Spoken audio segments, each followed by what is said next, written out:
No heavy lines, please. Keep everything quite light at this stage. I know I've done heavy lines, but that's so you can see what I'm doing.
I'm going to turn my drawing upside down now so I can reach the bits that I can't reach from this angle. So you'll still be able to see it.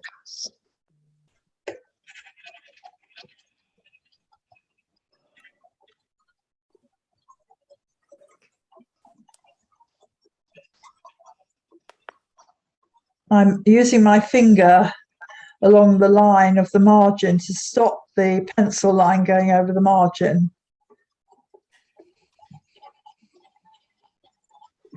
So it keeps a clean edge along here. Sorry, we can't see there.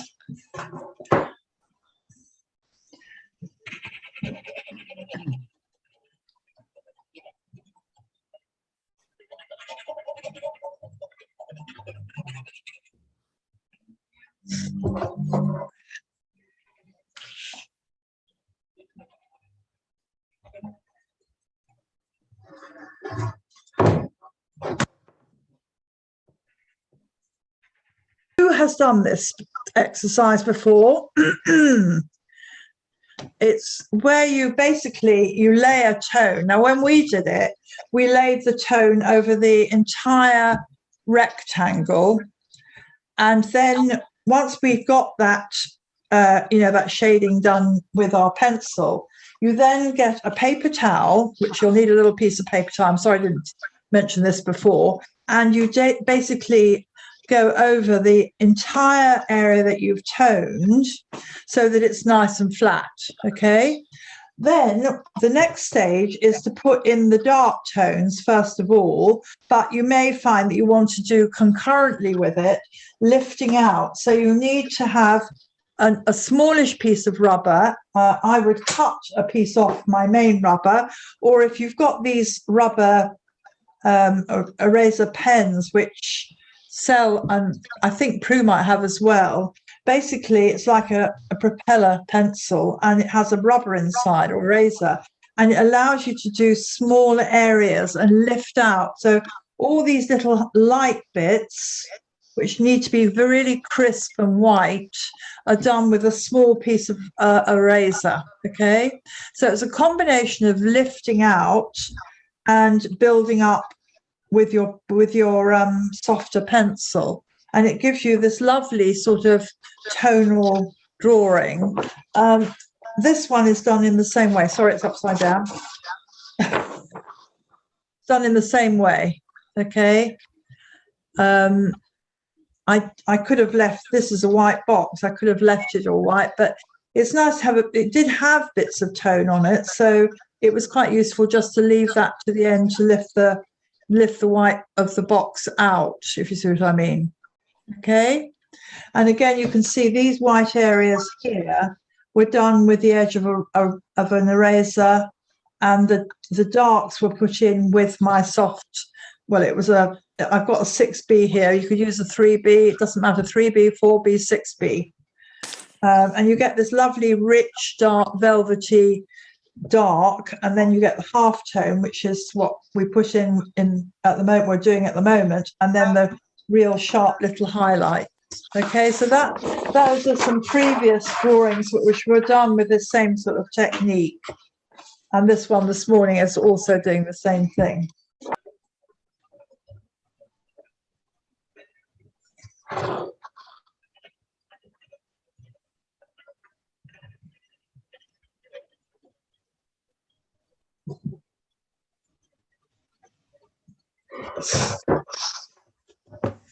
Okay, I'm at the stage now, and I'll go in a bit closer.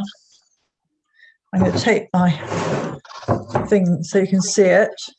Okay, I'm at the stage now where I'm going to use my piece of kitchen towel that I've got here, and I'm going to just make it into a little wodge, and I'm going to work my way across this area which I've put the pencil line on. If you leave it as it is, it just looks very grainy and it's not very attractive. So this is why I wanted to show this. Do you want to watch, or are you all happy to do it without watching?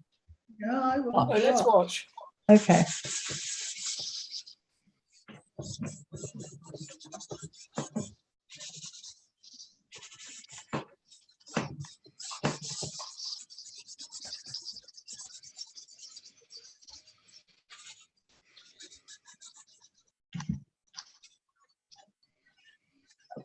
I mean, my lines are still there. I can still see my lines of my shapes underneath this.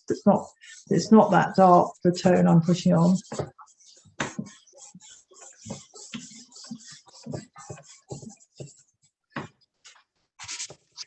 If you're worried about losing line, you know, the drawing, the initial drawing, then do go stop, and you can just weight it up a bit in places so that you can see it.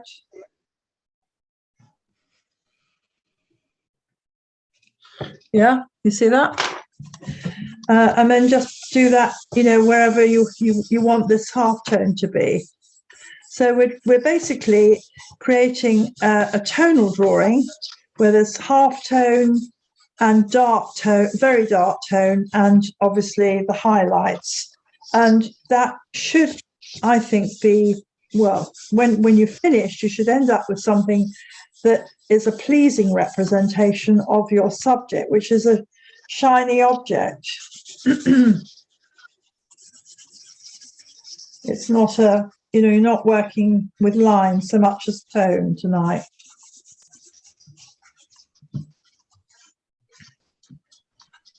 And just get some clean bits of the kitchen towel to do the smaller areas. And you can just sharpen up things with your rubber if it gets where you don't want it.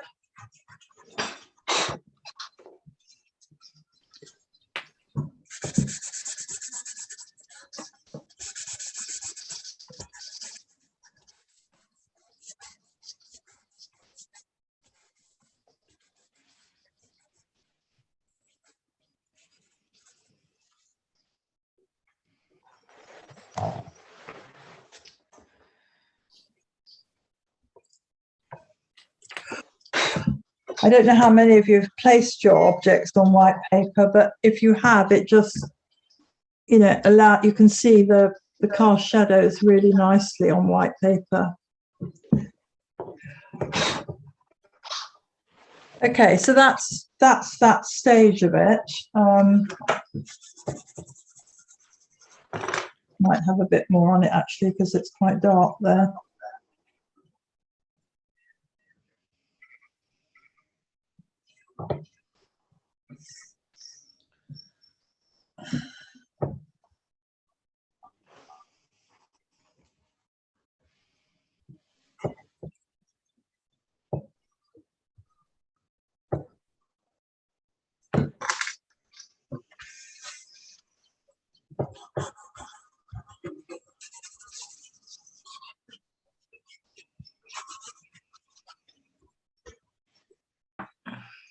And then the next stage, which is, you know, is actually a case of, I think you're going to need some paper under your hand or arm or whatever, because you don't want to, it will smudge quite easily, especially if it's a soft, you've been using a soft 6B to do this. So what I do next is I'm going to start to work on this reflection bowl at the back. and I will put a piece of paper under my hand so that as I work on it, I don't pick up graphite on the back of my hand and then rub it into the drawing. So I'll give you till 7:30, and then we'll have a little break and have a look at what people have done. And I will show you some examples on the PowerPoint, and we'll also look at what came in from last week. So if you just carry on, anybody got any questions, please ask me. But I think it's the next stage is putting in the darks and lights. So I'm just going to work my way around this drawing, and I'm going to establish where it's very dark and where it's light. I might actually put in some of the highlights so you can see. So on the back of this bowl, on the rim, which is very narrow, there's a little edge there. You see that I've done there with my tiny little white slither? And I've done that with this eraser that's like in this pencil holder. I don't know what you call them, but we got them on Amazon, and they're actually very, very effective for this sort of work.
And I'm using my pencil in a variety of ways. Sometimes I use it on its point, and sometimes I use it on its side, depending on the shapes that I'm looking at. So, be aware that you can use your pencil in a variety of different ways. It's not, for drawing, you don't need to always use it in the same kind of habitual way of holding a pencil. You just can change it according to the marks that you want to make on the drawing.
Turn my drawing upside down.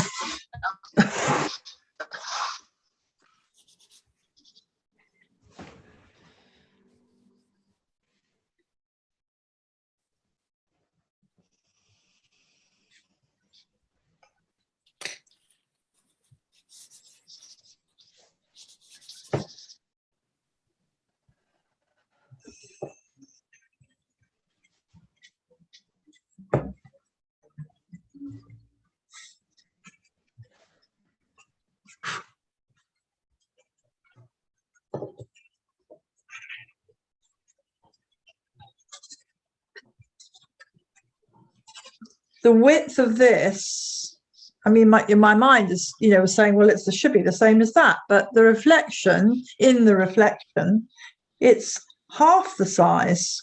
The opening of the bowl that it's reflecting is half the size. And that's obviously to do with the angle of the mirror. The spoon, again, is very different in the reflection to the spoon that's I'm seeing in the real thing. So some interesting things happen when you start to look at reflection. I was doing an oil lamp a long while ago, and I noticed that the actual overall size of the oil lamp was smaller. The reflection was smaller than the actual real thing when you size measure it. So just be careful that you note these things down. It's quite fascinating, I found. Anyway, I'll take that.